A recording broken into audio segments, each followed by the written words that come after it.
Before whiskey could become India's favorite spirit, it had to first beat cannabis to get there. In the late 1800s, cannabis was everywhere in India. It was socially acceptable and a big part of our culture.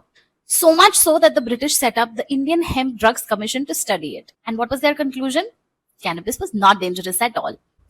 But here's the twist. Whiskey had two big things going for it. One, the British elite drank it, so instant status. And two, the British government could heavily tax it, which meant instant profits. By the 1930s and 40s, Indian elites, zamindars, and even royalty had taken to whiskey. Whiskey meant modern, stylish, ahead of the times, and cannabis sadly meant backward, traditional, and rigid.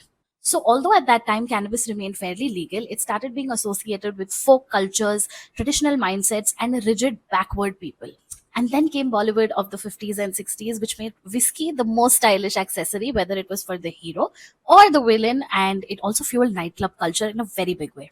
Cut to 1961 when the US dropped their war on drugs, and eventually a bunch of stuff happened, which led to India signing the Single Convention on Narcotic Drugs. By 1985, cannabis was formally restricted under India's NDPS Act, which effectively ended its mainstream presence. Whiskey by then had no natural rival left, and so it became entrenched as India's national drink. If you love this video, make sure to hit follow for more amazing historic facts like this.